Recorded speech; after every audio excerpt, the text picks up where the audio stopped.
세계 최초의 블록체인 전문 기업 미디움을 소개합니다라고 해서 이게 무슨 콕플레어랑 함께 하는 것처럼 좀 얘기들이 나왔거든요. 그래서 미디움을 소개해놓고 저기 보시면 콕플레어 이런 내용들도 있단 말이에요. 그렇죠. 그래서 이런 내용들이 있었는데 미디엄 측에서는 사실상 자기랑 무관하다라고 이제 빤스런까지 해버렸거든요. 그렇죠. 심지어 그러니까, 이제 싱가포르 재단이 따로 미디엄이라는 게 있다고 얘기를 하면서 네네. 네.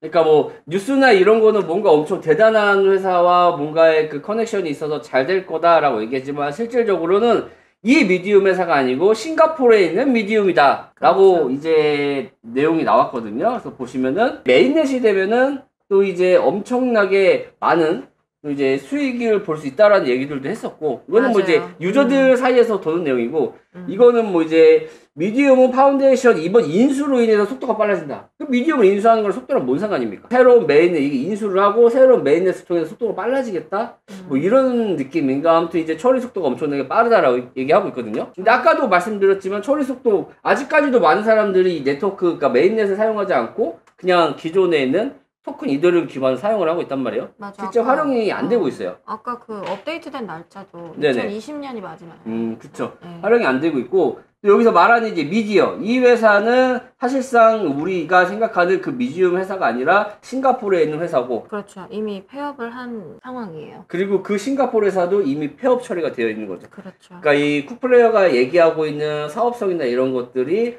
사실은 페이크가 굉장히 많다는 얘기네요. 뭐 볼 수 있죠. 뭐 이 한 부분 가지고 뭐 정확히 뭐 거짓말이다 뭐다 이걸 표현할 수는 없겠지만 실제로 말한 내용하고 조금 다른 부분이 있는 건 맞는 것 같아요. 네, 그래서 그런 부분들을 의혹을 제기하면서 실제 이 사람들이 사업을 재개하고 있는 것인가 라는 점에 대해서 이제 많은 의혹들이 제기가 되고 있는 상황인 것 같습니다.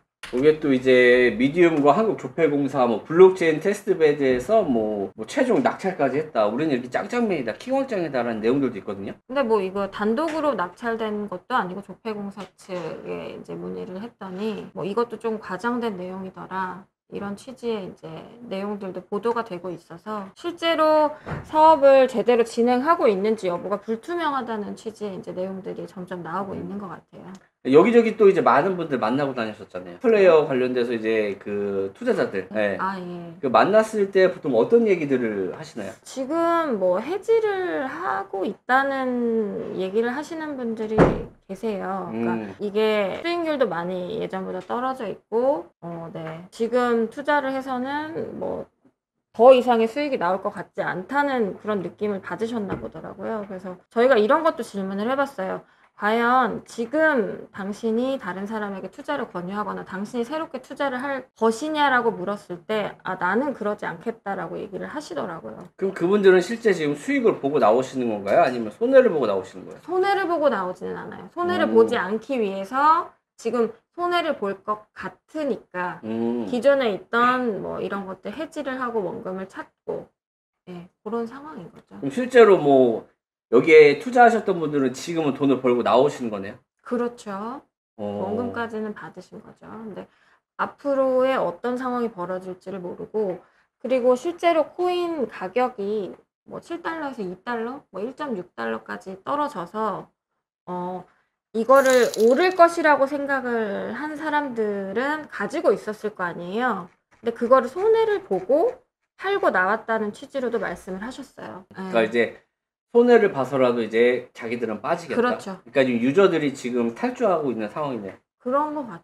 어느 정도 수준인지는 사실은 이게 규모가 워낙 크다 보니까. 네네. 네, 저는 이제 일부의 이제 뭐 이제 하선들을 가지고 있는 분들을 만난 거고, 뭐 더 윗선들은 어떻게 하고 있는지는 잘 모르겠습니다만, 그 정도 수준에서는 본인은 더 이상 투자를 하고 싶지 않다.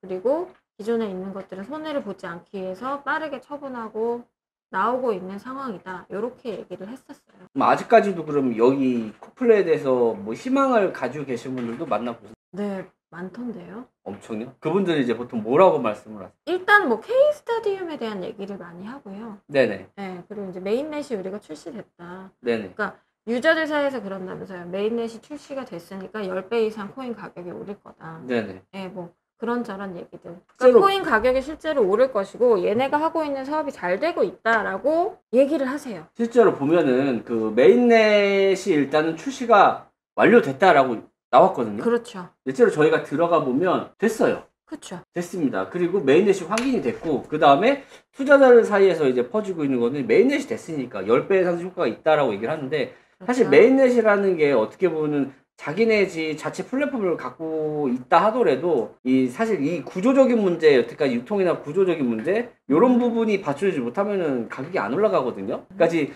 투자자들 사이에서 10배 올라갈 거다라고 얘기하는 거는 과거 2017년도, 18년도에 이 메인넷을 하면 이제 호재를 이용해서 이제 많은 투자자들이 매수를 하면서 가격이 올라갔는데 과연 그런 효과가 과연 있을까?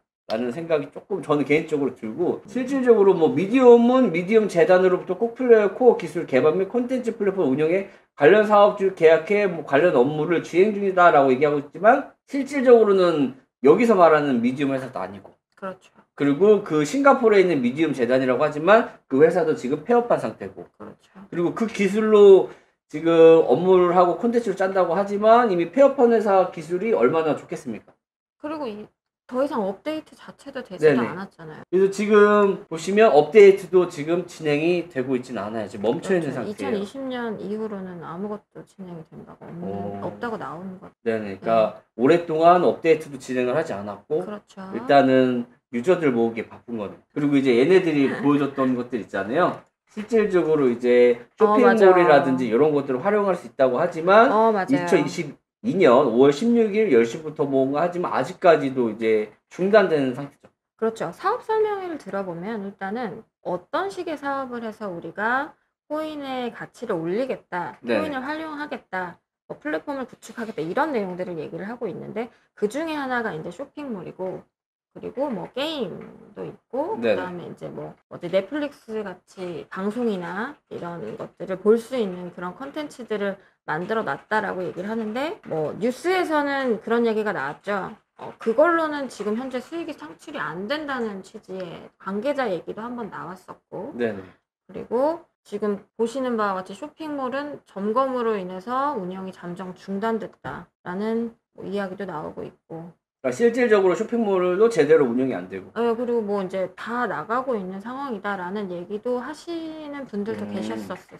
저는 이제 구조 자체가 사실 수익성이 저는 개인적으로 없다라고 생각을 하거든요. 말도 안 되는 이자를 지급한다고 하는데 어딘가에서는 그 돈을 끌어와야 되잖아요.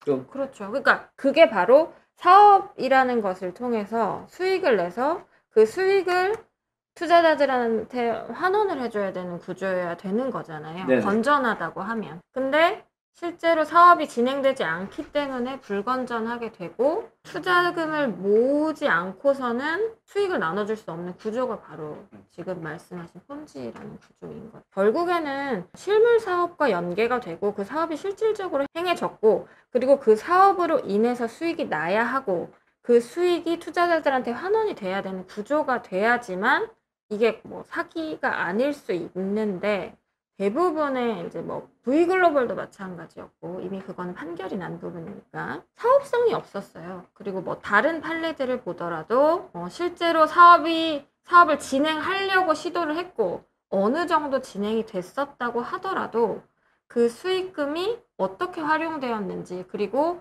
투자금이 실제로 사업에 들어갔는지 여부, 그것도 사기의 굉장히 중요한 포인트거든요. 그러니까 투자금을 뭐 1조를 받았는데 거기서 1억, 2억, 10억 이 정도만 사업에 썼다든지, 그러니까 극소하게 사업에 썼다든지, 이런 부분도 실제 사업이 진행되는 거랑 상관없이 사기가 될 수 있습니다. 그럼 지금 코플레이에서 어떻게 됐든 간에 다단계 구조로 인해서 이제 자금을 조달을 받았잖아요. 그렇죠. 그 조달 받은 거를 이자 수익으로 분배해 주겠다라는 게 취지인데, 그러면 그렇게 받은 투자 자금을 투명하게 사용하지 않는다면 이게 법적으로 문제가 될 수 있다는 거네. 그렇죠. 이 사람들이 말한 대로 사용하지 않으면 문제가 돼. 내가 이걸 수익금을 받아서 사업을 하고 코인 가치를 키워서 수익을 주겠다고 이제 백서에는 나와 있는데, 네네. 실제로 그게 아니라 받은 투자금으로 수익을 나눠줬으면 그게 돌려막기잖아요. 그럼 그 구조를 까보면 얘들이 돌려막기를 했는지 실제로 수익이 발생해서 이자를 지급했는지 이런 걸 확인해보면 얘들이 그렇죠. 실질적으로 횡령인지 아닌지를 사기.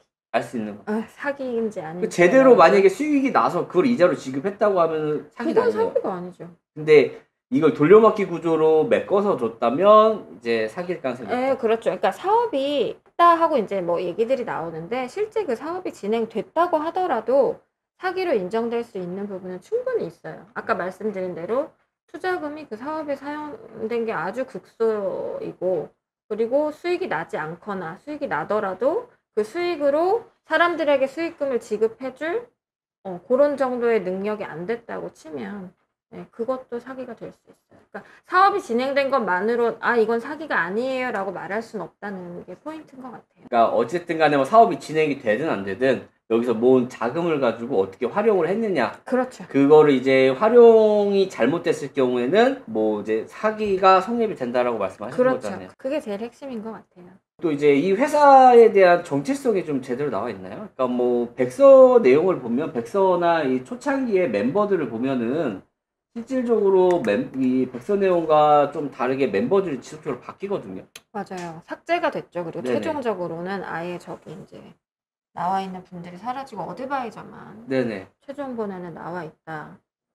뭐 네. 새로운 사람들의 사실이죠. 지속적으로 CEO가 바뀌고 관련된 사람들이 바뀌는 것 또한 문제가 될 수 있나요? 그거 자체가 문제가 된다기보다 제가 이때까지 코인 사건을 그러니까 사기 사건으로 맡은 것들을 보면 대부분 백서들이 다 바뀌어요. CEO 뭐 다 바뀌더라고요. 네, 그러니까 정황의 하나일 수 있겠죠. 이제 지금 뭐 다단계 구조가 아닌 다른 코인 예를 들어서 업비트에 상장되어 있는 몇 가지 코인들도 이제 국내 이제 프로젝트라서 우리가 심여 있게 지켜보고 그래서 우리가 여기를 상장시켰다라고 했던 코인들도 시간이 지나 보니까 그 등장인물들이 중국 사람들로 바뀌어 있는 케이스들이 많았거든요. 다들 아실 거예요. 뭐 그 이순신 거시기 이름 비슷한 그런 것도 있는데 그 나는 뭐 땡땡 배를 갖고 있어 막 이런 느낌인데 실질적으로는 이제 업비트 자체 내에서도 이거 국내 회사기 때문에 자기들이 이 국내 프로젝트를 좋게 뭐 활성화시키겠다고 했지만 결국은 백서 내용은 중국 사람들 많이 바뀐 케이스들도 있는데 그거는 뭐 법적으로 어떻게 문제가 되지는 않는 거잖아요. 네, 뭐 그걸 가지고 문제 삼기보다는 네네. 의혹을 가질 수는 있겠죠. 왜 이 사람들이 이런 식으로 자꾸 바꾸지? 그리고 실제로 이 크로플레이 같은 경우 세계적인 뭐 석사까지도 뭐 영입을 했다라고 맞아요. 그 내용이 나오고 설명회 있는데 가보면 네네. 이 얘기를 거의 제일 먼저 시작을 하는 것 같아요. 네네. 이분이 굉장히 유명한 분인데 실제로 영입이 된 건가요? 그것까지는 저희가 확인이 안 되는데 뭐 해외에서는 뭐 그런 관련된 기사가 전혀 없다라는 취지의 보도는 있었습니다. 그러니까 우리나라에서만 이 사람을 뭐 얘기를 하고 있고 해외에서는 전혀 만약에 이 사람이 폭이라는 거에 관여가 됐으면 어떤 뭐 기사들이 나와야 되는데 전혀 그런 기사는 없다. 뭐 그런 얘기는 있었던 것 같네요. 그러니까 실제로 뭐 영입이 됐는지 여부는 확인은 안 되죠. 직접 그 토마스 선생님을 찾아가서 이제 이메일을 보내가지고 그 코플레이어의 별이 몇 개인지 물어봐야 알 수가 있다. 전화해야 돼. 영입을 했으니까 이게 다단계 구조니까 이 별이 뭐 8개까지 있잖아요. 그 선생님 별 몇 개세요? 라고 물어보아야 알 수가 있다. 직접 물어봐야 알 수 있지 않을까요? 이분은 뭐 하시는 분? 뭐 엄청난 유명한 박사님이래요. 아 그래요? 네, 저도 뭐 잘 알아보진 않았는데 굉장히 대단한 사람이라는 취지로 이 사람 이름부터 나와요. 설명을 할 때. 그 보통 그리고 여기 약간 그 녹취록이랑 보내주신 내용이 있는데 예. 얘네들이 판매할 때 그 녹취록을 지금 타이핑 친 거거든요. 보시면 고문수석위원회로 일을 하세요. 이분들은 이 돈을 보고 회사에 들어오는 게 아니라 이분이 과거 한국에 5, 6년 전에 정부 초대로 왔었거든요. 이분이 토마스 스프레이라는 분을 꼭 쳐보세요. 이분이 수석 고문인데 이분이 비트코인으로 받는 게 아니라 3대 코인이 되는 코코인으로 보상을 이분이 선택을 하고 뭐 달러로 받는 것도 아니고 뭐 이런 취지로. 예. 그러니까 이렇게 유명하신 분이 맞아. 그 이제 돈을 선택을 했다는 거죠. 비트코인이 아니고 쿡플레이어, 개짱, 뭐 3대 코인 막 이렇게. 맞아요. 3대 코인? 3대 코인은 사실 비트코인도 아니고. 네. 그 3대 코인 하면 이더리움, 비트코인 아무튼 애매한데 뭐 리플인가? 아무튼 뭘로 줘야 되지? BNB인가? 아무튼 애매하지만 3대 코인 안에 얘가 3대 코인이 되는 그러면 비트코인, 이더리움, 쿡플레이어 이거 3개라는 거잖아요. 3대 코인이라고 얘기하니까 3대 코인이 되는 코코이라고 그렇죠. 얘기했으니까 콕이 3대네. 이 암호화폐 시장의 3대 코인은 그렇죠, 이제 세 번째. 비트코인, 이더리움, 이제 콕플레이어다. 그렇죠. 그런 것 그래서 같아요. 이 그런 3대 취지네. 코인 중에 하나를 선택했는데 그게 콕플레이어를 받아갔다. 네, 그렇죠. 제일 처음에 그 사업 설명회 가면 네네. 이 얘기가 그냥 먼저 나오는 것 같아요. 네. 이 사람이 정말 유명한 사람인데 근데 사람이 외국어 얘기하면서 진짜 유명한 석학이라고 하면 네네. 그냥 믿게 되지 않나요? 한국 사람들은 꼭 영어로 얘기하면 조금 맞아요. 약해. 왜 외국어. 그러지? 약해. 이거 영어 얘기하면 약해. 외국어에 취약.